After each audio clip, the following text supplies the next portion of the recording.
Xiaoyan menjadi lebih kuat, mencapai bintang kelima pejuang yang dihormati. Dan sekarang dia memiliki 11 boneka di tingkat pejuang yang dihormati. Ini seperti satu pasukan lengkap. Menyenangkan akhirnya melihat Direktur Akademi Jiang Nanman, Tianqi.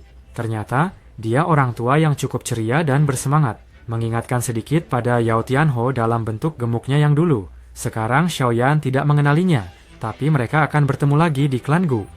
Ziyan setelah kebangkitannya menjadi nyonya naga yang benar-benar sempurna. Kehampaan terlihat sangat mengesankan, dari dirinya memancar keanggunan dan kekuatan. Seperti yang kita bicarakan sebelumnya, dia akan maju ke tingkat Santo Dousheng bintang keempat, tetapi hanya setelah keluar dari sudut.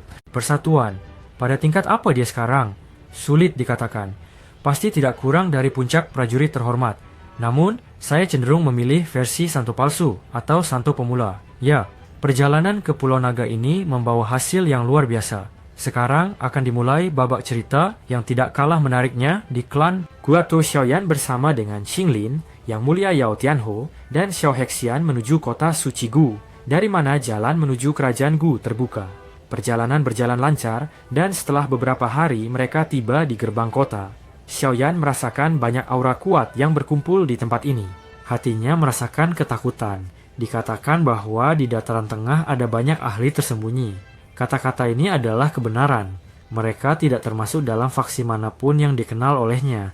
Tetapi kekuatan mereka tidak kalah dengan Xiaoyan dan timnya. Teman-temannya, kota suci Gu sendiri sudah ada sejak zaman dahulu.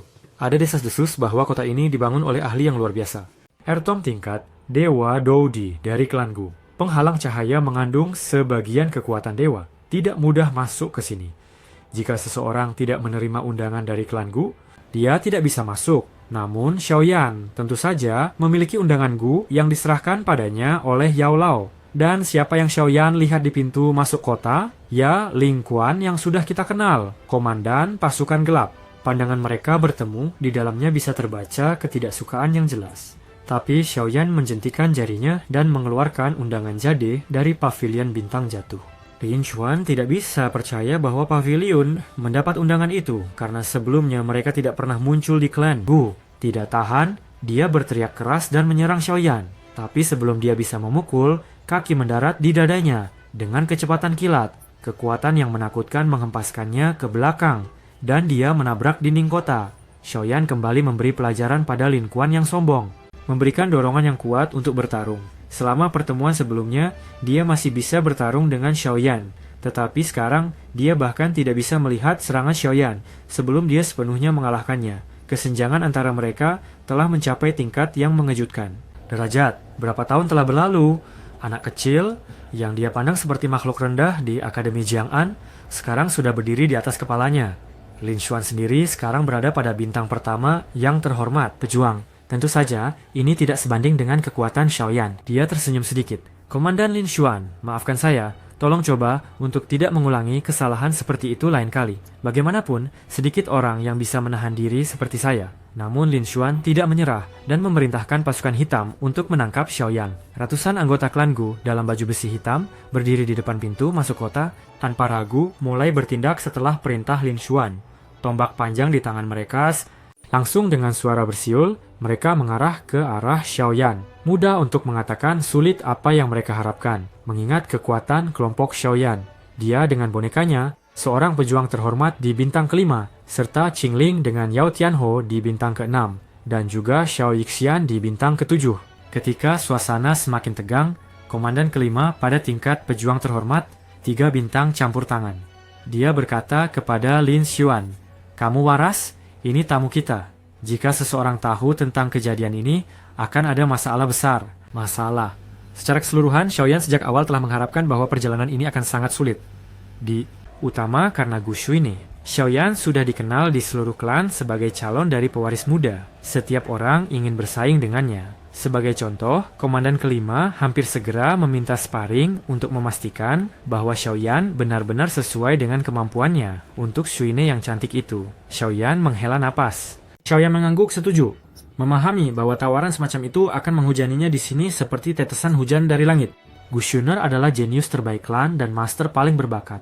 Tidak mengherankan bahwa semua orang tertarik padanya, dan karena itu akan menguji Xiaoyan sebagai pesaing potensial. Pertama-tama, harus menunggu 3 hari untuk masuk ke kerajaan Gu. Ada banyak orang di kota, dan masing-masing dari mereka sangat kuat. Xiaoyan sangat berhati-hati selama 3 hari ini, dan itu benar. Tentara hitam memiliki pembagian yang sangat ketat ke dalam detasmen. Ada 8 komandan besar dan 4 jenderal besar. Lin Huang adalah komandan ke-7. Semakin tinggi nomor urutan, semakin rendah pangkatnya. Misalnya, Lin Xuan memiliki kekuatan seorang pejuang terhormat 1 bintang, sementara komandan ke-5 lebih kuat dan memiliki kekuatan 3 bintang. Kekuatan seperti apa yang dimiliki oleh komandan pertama, belum lagi 4 jenderal terkuat. 4 jenderal besar ini adalah jenius terbesar, bahkan di dalam klan Gu, mereka semua adalah individu cemerlang, tidak lebih lemah dari Tianzun ke-9. Dengan mengandalkan potensi mereka, mereka akan menjadi anggota penuh klan Gu di masa depan. Dan yang terpenting, mereka semua adalah ahli muda klan Gu. Memang, garis keturunan dewa sangat kuat jika di klan Gu ada generasi muda seperti itu. Dan bagaimana? Xiaoyan hampir tanpa penundaan menantang komandan ketiga bernama Yang Hao untuk bertarung. Itu bahkan tidak buruk. Dengan menunjukkan kekuatannya sekarang, Xiaoyan akan mengurangi jumlah orang yang ingin bertarung dengannya di klan Gu. Jadi, dalam trailer kita melihat pertarungan menarik antara Xiaoyan dan komandan ketiga. Dia berada di puncak bintang ke-5 pejuang terhormat. Ini adalah anggota klan Gu, garis keturunan Dou di beraksi. Bagaimana Xiaoyan akan mengatasinya? Namanya sebagai pemenang pertemuan pil sudah terkenal. Beberapa bahkan mengagumi betapa berbakatnya murid Yao Chen. Namun komandan memutuskan tidak. Dengan cepat, Yan Hao dihantam oleh tiang api dan saat terbang menabrak tiang batu bangunan. Kolom itu runtuh dan kerumunan diam-diam menyaksikan yang terjadi. Sesaat kemudian, tepuk tangan gemuruh terdengar di seluruh ruangan. Ekspresi wajah Xiaoyan tetap tenang. Dia melihat Yan Hao sebelum dengan hormat menyatukan tangan. Terima kasih atas pelajarannya, komandan ketiga. Ya, dia tidak menyangka akan dikalahkan dengan keras oleh Xiaoyan ini, meskipun berada di puncak tingkat pejuang terhormat 5 bintang. Nah, banyak yang sekarang mengerti mengapa wanita muda dari klan Gu begitu ramah memandang Xiaoyan. Kekuatan dan reputasinya di pusat dataran. Selanjutnya, kita akan berkenalan dengan karakter-karakter menarik dari klan kuno lainnya, seperti klan Yan dan Hun. Beberapa orang bahkan mengincar api surgawi Xiaoyan. Terima kasih banyak telah menonton. Tulis di komentar, apa yang paling Anda tunggu di klan Gu? Berlangganan saluran, beri suka dan selamat tinggal untuk semua.